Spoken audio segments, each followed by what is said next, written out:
I didn't take anything! He's a liar. No! Get off me! Check his pockets. Samuel Wright woke up in the doorway of an abandoned building on 5th Street. He'd been homeless for 4 years, ever since the factory closed, ever since his wife died, ever since medical bills from her cancer treatment took everything. The house, the savings, the dignity. He was a veteran, served 2 tours in Vietnam, came home with nightmares and shrapnel still lodged near his spine. The VA hospital was supposed to help.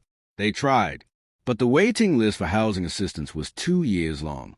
The disability payments barely covered food. So Samuel lived on the streets, slept in doorways, collected cans for spare change, tried to stay invisible because being visible, being seen, usually meant trouble. But today was cold. October wind cutting through his thin jacket like knives. His hands were numb. His chest hurt when he breathed.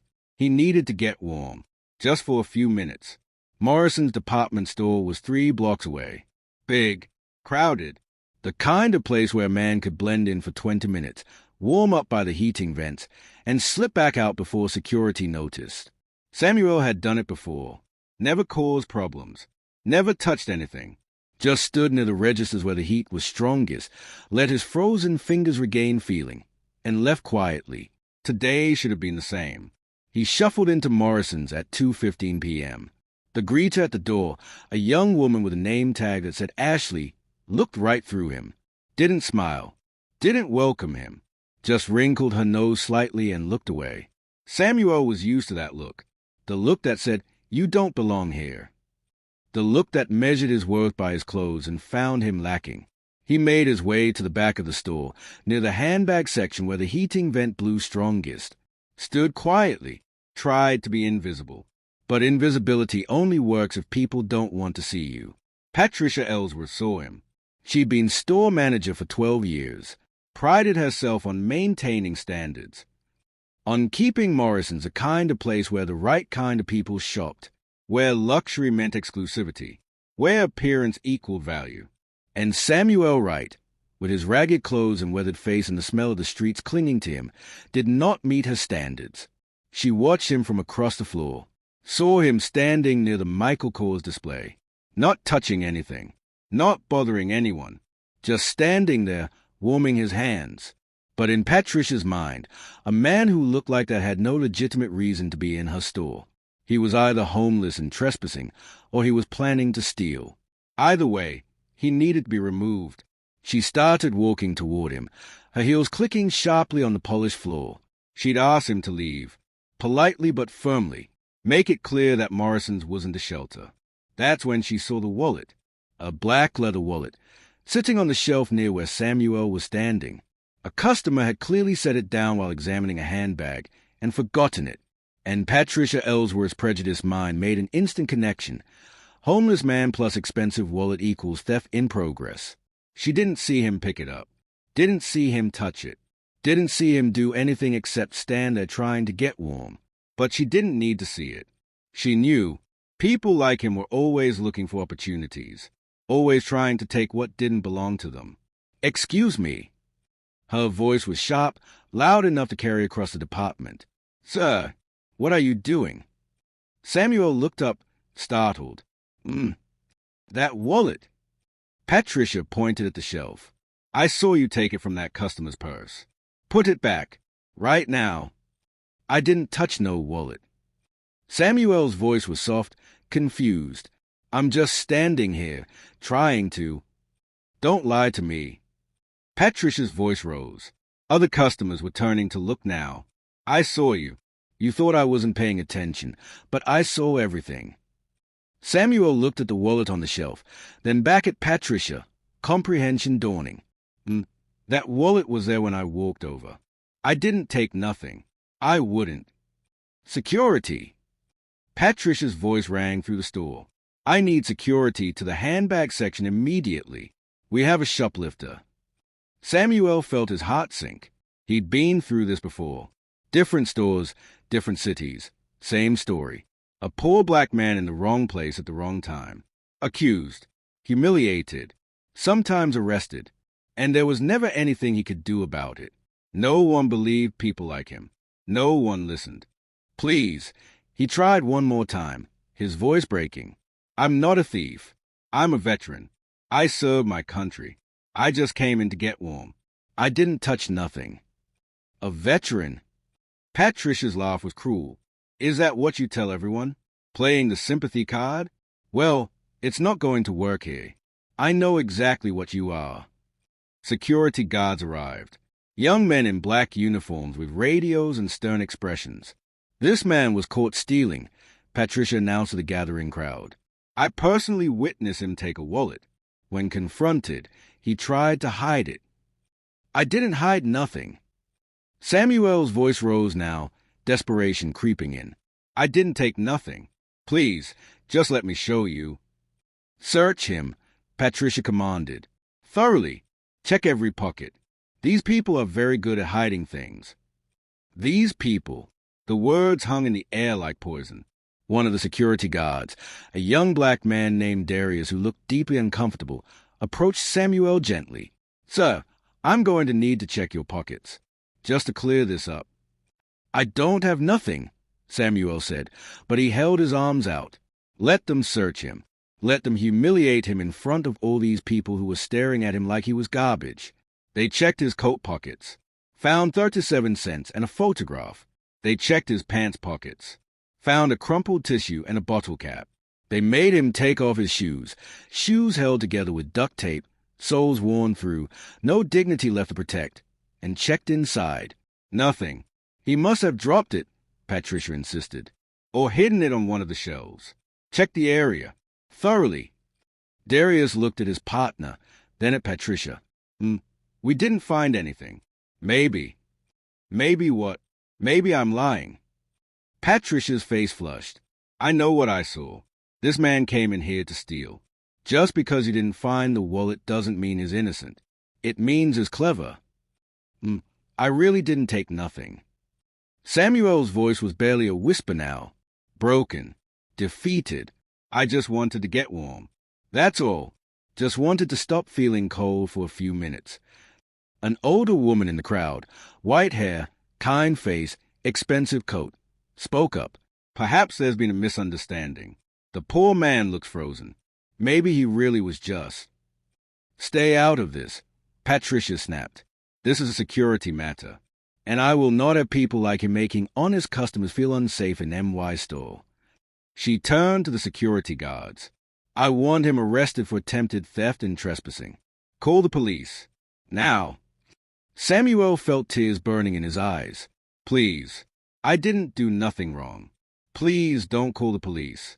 I can't. I can't go to jail. Please. His voice broke on the word please. 6 to 7 years old. A veteran. A widower. A man who'd lost everything. And now he was going to be arrested for a crime he didn't commit because a woman in an expensive suit couldn't imagine that a poor black man might be innocent. Should have thought of that before you came in here to steal, Patricia said coldly. That's when a voice cut through the tension. He didn't steal anything. Everyone turned. A young woman, maybe 25, black, wearing jeans and a collared sweatshirt, stepped forward from the crowd. She held up her phone. I have the whole thing on video. Every second. From the moment he walked into this section until now. Patricia's confident expression flickered. What? I was filming myself trying on bags. For my YouTube channel. The young woman, her name tag said Morgan Jackson, Princeton University, walked closer. My phone was propped up on that shelf, recording the whole time. I forgot about it until I heard you screaming. She turned the phone so everyone could see the screen. Want to see what really happened. Morgan pressed play. The video was crystal clear. Time-stamped. Undeniable. 2:17 p.m. Samuel Wright enters the frame. Walks slowly to the heating vent. Stands there with his hands stretched toward the warmth. Doesn't touch anything. Doesn't look at the merchandise. Just stands there, trying to get warm. 2:19 p.m. A white woman in her 30s, clearly a customer, sets her wallet on the shelf while examining a handbag. She picks up the handbag, checks the price tag, puts it back, walks away, forgets her wallet on the shelf. 2:22 p.m. Samuel remains in the same spot, hands near the vent, eyes closed, not moving. not touching anything. The wallet sits on the shelf 3 feet away from him, untouched. 2:23 p.m. Patricia Ellsworth enters a frame, sees Samuel, sees the wallet. Her expression changes from neutral to suspicious to certain. She marches over. 2:24 p.m. Excuse me, sir, what are you doing? The video captured everything. Every word, every accusation, every moment where Patricia insisted she'd seen Samuel take the wallet even though the video proved he never went near it. The crowd watching grew silent. Horrified, Patricia's face went from confident to pale to gray. That's not. She stammered. I could have sworn I saw him. You didn't see anything, Morgan said, her voice hard. You saw a black homeless man and assumed he was stealing. You didn't need evidence. You didn't need proof. You just needed his skin color and his clothes. She turned to Samuel, who was staring at the phone screen with tears streaming down his weathered face. Sir, I am so sorry. This should never have happened to you. It happens all the time, Samuel said quietly. All the time. The older woman who'd spoken up earlier, her name was Dorothy Mitchell, stepped forward, her face showing outrage. Young lady, can you send me that video? Because I intend to report this to corporate headquarters immediately. She looked at Patricia with disgust. This is unconscionable. Accusing an innocent man, humiliating him publicly, all because of your prejudices. I made a mistake, Patricia said weakly. I thought I saw. You saw what you wanted to see, Dorothy interrupted. You saw a poor black man and decided he must be a criminal. You didn't need evidence. You just needed your bigotry. She turned to Samuel. Sir, what's your name? Samuel Wright. His voice was hoarse from crying. Mr. Wright, I'm Dorothy Mitchell. I'm on the board of directors for Morrison's corporate parent company, and I want you to know that what happened here today is absolutely unacceptable. I will personally ensure that you receive a formal apology and compensation for this humiliation. I don't want nothing, Samuel said. I just want to go. Please. I just want to leave. Of course. Dorothy's voice gentled. But before you do, I want you to know something. You did nothing wrong. You have every right to be in this store. Every right to get warm. Every right to exist without being accused of crimes you didn't commit. Samuel nodded, not trusting his voice. Darius, the security guard, approached. Mr. Wright, I'm sorry. I should have listened to you. Should have questioned this before. He gestured helplessly. I'm sorry. You were just doing your job, Samuel said quietly. My job is to protect people, not to humiliate them. Darius looked at Patricia. I'm going to need you to step into the security office. We need to file a full report on what happened here. I'm the store manager, Patricia said, her voice rising with desperation. You can't treat me like someone who falsely accused an innocent man of a crime. Dorothy's voice was ice. That's exactly how we're going to treat you. In fact, consider yourself suspended effective immediately pending a full investigation. You can't suspend me. Patricia's professional mask crumbled completely. I've been with this company for 12 years. I was protecting the store. I was doing what I thought was right. What you thought was right was racist profiling, Morgan said, still filming. And now it's documented forever. Patricia looked around at the crowd, 50 people, all staring at her with judgment and disgust. Looked at Samuel, still crying quietly, still trying to make himself small and invisible. I didn't mean. Patricia's voice broke. I just thought. You thought wrong, Dorothy said flatly. Now leave. Security will escort you out. The irony wasn't lost on anyone. Patricia Ellsworth being escorted out of her own store by the same security guards she'd ordered to search an innocent man. After she was gone, Dorothy turned to Samuel. Mr. Wright, can we talk? Privately. Samuel looked wary. Why? Because I want to help you. If you'll let me. They sat in the store's coffee shop, Dorothy, Samuel, Morgan, and Darius. Dorothy ordered coffee and food. Samuel tried to refuse, but she insisted. When's the last time you ate a real meal? She asked gently. 2 days ago, Samuel admitted. St. Vincent's shelter served dinner Saturday. I got there in time. Dorothy's eyes filled with tears. Mr. Wright, tell me your story. How did you end up on the streets? Samuel hesitated. He wasn't used to people caring, wasn't used to people listening. But Dorothy's eyes were kind. Morgan was nodding encouragingly. Even Darius sat quietly, attentive. So Samuel talked. About Vietnam. About coming home with shrapnel in his spine and nightmares that never stopped. About meeting his wife, Louise, at a church social. About 42 years of marriage. About her cancer diagnosis. About watching her die slowly while the bills piled up higher and higher. About losing the house when he couldn't pay the medical debt. About the factory closing. About his disability checks not being enough. About the VA housing wait list being too long. About 4 years on the streets. About sleeping in doorways. About being invisible except when people wanted to accuse him of something. About the cold. The constant, bone-deep cold that never went away. By the time he finished, Dorothy was crying openly. Morgan was wiping her eyes. Darius had his head in his hands. You're a veteran, Dorothy said finally. You serve our country, and we let you freeze on the streets. We let you go hungry. We let someone accuse you of being a thief when all you wanted was to get warm. It's just how things are, Samuel said tiredly, for people like me. No, Dorothy's voice was firm. No, it's not how things are. It's how things have been. But we're going to change that, starting right now. She pulled out her phone and made a call. James, it's Dorothy Mitchell. I need you to do something for me. Immediately. Yes, I know it's Sunday evening. This is urgent. There's a veteran named Samuel Wright. He's homeless. I want him placed in corporate housing tonight.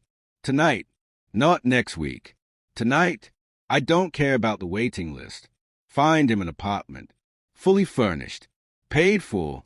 How long? Permanently. Yes, I'm serious. Bill it to my personal account if you have to. Good. Text me the address in an hour. She hung up and looked at Samuel. You're not sleeping on the streets tonight. Or ever again. Samuel stared at her. I can't accept. You're not accepting charity. You're accepting what you should have had all along. Housing. Dignity. A warm place to sleep. Dorothy's voice broke. What happened today was an atrocity, but it's also an opportunity to do right by you, to show that some of us still believe veterans deserve better than doorways and accusations. I don't understand, Samuel whispered. Why are you doing this? Because my father was a veteran. Korean War. He came home with PTSD before anyone knew what PTSD was. Struggled for years. And do you know what saved him? Dorothy smiled through tears. Someone helped. Just one person who saw him as a human being instead of a problem. That person changed his life. Let me be that person for you. Samuel couldn't speak. Just cried harder than he'd cried in 4 years. Morgan reached across the table and took his hand. Mr. Wright, I'm going to post that video. I'm going to make sure people see what happened to you today, but also what's happening right now. How people can choose to help instead of hurt. Is that okay? Samuel nodded. And I'm setting up a fundraiser, Morgan continued, for your medical expenses, your disability claim, whatever you need. My followers are going to come through. I promise you that. Darius spoke up. Mr. Wright, I want to apologize again. As a black man, I should have known better. Should have questioned the situation before going along with it. I'm sorry. You were kind, Samuel said. When you searched me, you were gentle. That matters. It's not enough, but I'm going to do better. I promise. 1 week later, Samuel Wright sat in a furnished one-bedroom apartment in a safe neighborhood. He had a bed, with sheets and blankets, a kitchen with food in the refrigerator, a bathroom with hot water. Heat that worked. He couldn't stop crying. Dorothy had done more than provide housing. She connected him with VA services that actually responded, got him expedited medical care, helped him file updated disability claims. connected him with a therapist who specialized in veteran PTSD. Morgan's video had gone viral, 12 million views in 5 days. The fundraiser had raised $340,000. The comments were overwhelmingly supportive. This veteran deserves better than what he's received. Patricia Ellsworth should never work in retail again. Look at his face when they're accusing him. He's not angry. He's just broken. That's what poverty does. I'm crying. Someone help this man, please. Morgan had followed up with a second video. Samuel moving into his new apartment, seeing his furnished living room for the first time, crying as he realized he didn't have to sleep on the streets anymore. That video had gotten 8 million views. Companies reached out offering jobs. A veterans organization offered a full-time position as a peer counselor, helping other homeless veterans navigate the system. The pay was modest but stable, more than Samuel had earned in years. A dental office offered free dental work. A clothing company sent an entire wardrobe. A local barber gave him a haircut and trim, treating him with dignity and respect. People saw Samuel not as a homeless man or a suspected thief, but as a human being who had been failed by every system designed to help him, and they responded with overwhelming compassion. Dorothy visited on the 7th day, brought dinner, sat with Samuel in his new living room. "How are you adjusting?" she asked. "I keep thinking I'm going to wake up in a doorway," Samuel admitted. "Like this is a dream. Like it can't be real." "It's real. You deserve this, Samuel. You always did." That woman, Ms. Ellsworth, she destroyed her whole career because she looked at me and saw a thief instead of a person. Samuel shook his head. "Part of me feels bad for her." "Don't." Dorothy's voice was firm. "Patricia made a choice. She chose to see your poverty and your skin color and decided you were guilty. She could have asked questions, could have shown compassion, could have recognized that a man standing by a heating vent in October might just be cold. She chose cruelty instead." "She lost her job," Samuel said. "They fired her." "Yes, and she should have been. What she did was inexcusable." Dorothy paused. "But here's what I want you to understand. This isn't about revenge. It's about justice. About making sure that what happened to you doesn't happen to the next person. About changing systems that assume poor people, black people, homeless people are criminals by default." She pulled out some papers. Morrison's corporate has created a new policy, mandatory bias training for all staff, new protocols for how security handles situations, an independent oversight committee to investigate discrimination complaints. They are calling it the Samuel Wright policy. Samuel's eyes widened. "They named it after me." "They did, because what happened to you sparked a conversation about how we treat our most vulnerable, about the assumptions we make, about who deserves dignity and who we decide doesn't. I don't know what to say." "You don't have to say anything. Just live, build a life, help other veterans who are where you were, show people that compassion matters, that second chances matter, that everyone deserves to be seen as human." Samuel Wright stood in front of a room full of homeless veterans, telling his story. He looked different now, clean-shaven, wearing donated but dignified clothing. His eyes were clearer. The medication and therapy were helping with the PTSD. He'd gained weight, looked healthier, but more than that, he looked hopeful. 6 months ago, I was accused of stealing, he told them. All I wanted was to get warm. Instead, I was searched, humiliated, and nearly arrested, in front of dozens of people. The veterans in the room nodded. They knew that story, had lived versions of it themselves. But someone was watching, Samuel continued, a young woman with a phone, and she had recorded everything. She had proof that I was innocent. He paused, emotion thickening his voice. That video changed my life, not because it made me famous, but because it showed people that homeless veterans are still human beings, that we deserve dignity, that we deserve help. He looked around the room at faces weathered by streets and trauma and neglect. I'm here to tell you that things can change, that there are people who care, that you're not forgotten. His voice broke. I know it doesn't feel that way. I know you feel invisible. But you're not. You matter. Every single one of you matters. After the meeting, a young veteran approached Samuel hesitantly. "Mr. Wright, I was there. That day at Morrison's. I was in the crowd watching." Samuel looked at him carefully. "Yeah. I didn't say anything. I just watched them humiliate you. And I did nothing." The young man's eyes filled with tears.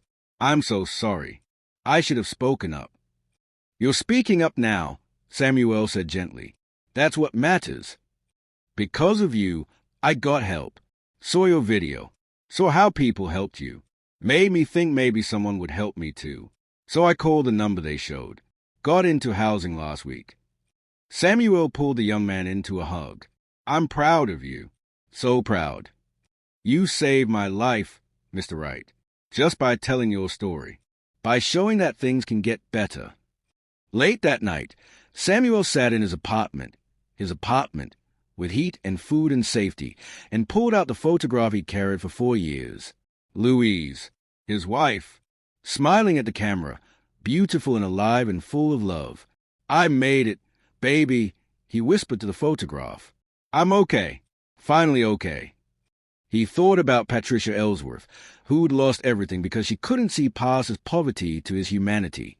He thought about Dorothy Mitchell, who'd seen a man who needed help and decided to help.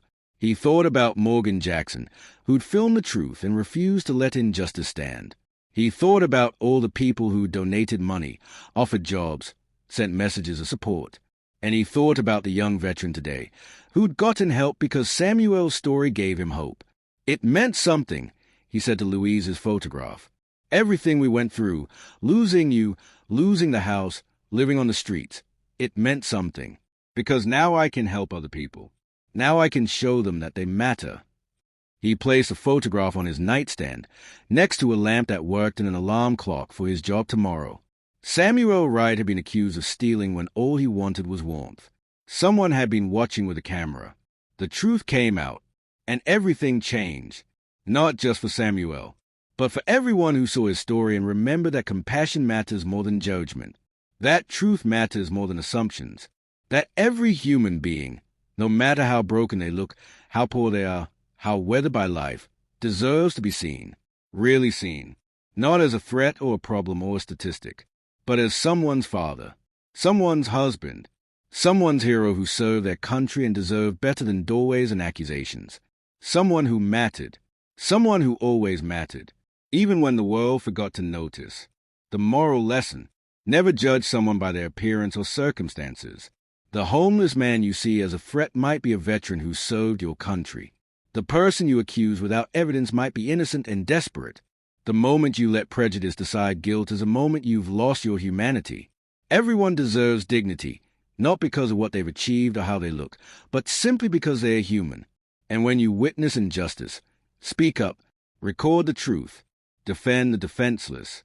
Because sometimes someone is watching, and that someone might be the difference between an innocent person being destroyed and justice finally being served. Compassion costs nothing, but the lack of it costs everything.